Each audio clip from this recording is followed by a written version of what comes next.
अभी हम लोग बावन वाहनी या बड़वानी से भवती तक पहुंचे हैं।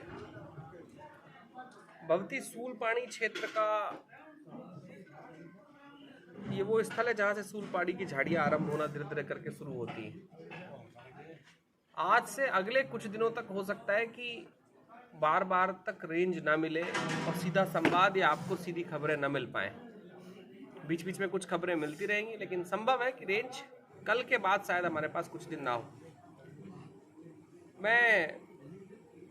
जब मैं ओंकारेश्वर से परिक्रमा उठा रहा था और परिक्रमा के पहले भी मैंने मैया से एक प्रार्थना की थी कि हमारा उन सारे स्थानों से जाना हो जहां से धीरे धीरे करके परिक्रमावासी अब कहीं कटने लगे हैं, क्योंकि बहुत सारे लोग यहाँ रोड से चले जाते हैं, वो गांव गांव से होकर नहीं जाते हैं, जो पुराना परिक्रमा का मार्ग था।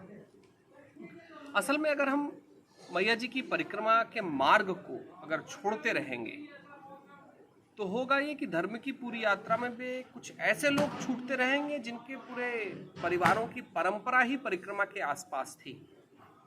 जब हम रोड से होकर जाने लगेंगे तो यहाँ के गांवों के साथ, यहाँ बैठे हुए लोगों की संस्कृति के साथ, यहाँ बैठे हुए लोगों के साथ जो हमारे आत्मीय संबंध बनते हैं वो कभी नहीं बन पाएंगे।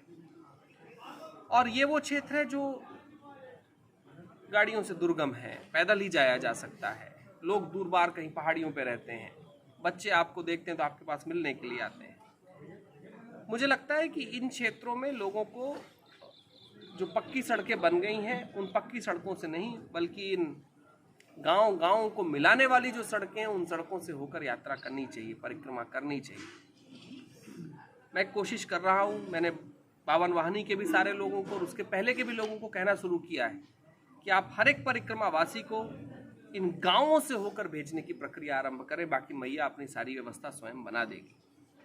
तो चूंकि मैं उन गांवों से होकर जाने वाला हूं, मैं परिक्रमा मार्ग के उस मार्ग को लेने की कोशिश कर रहा हूं जो सदियों से जीवित रही है, जो मैया के आसपास कहीं चलती रही है।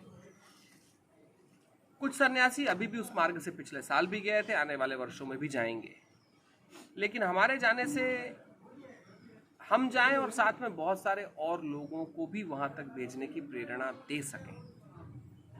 मैं उस मार्ग पर रहूंगा। हो सकता है अगले कुछ दिनों तक आपसे संवाद न हो, या संवाद भी हो तो बड़ा क्षणिक हो। तो आप ये जानिएगा कि हम कहीं सूलपानी की महत्वपूर्ण पौराणिक पुण्य झाड़ियों से होकर गुजर रहे हैं, जहां पर आज भी ये साधन शायद उपलब्ध नहीं है।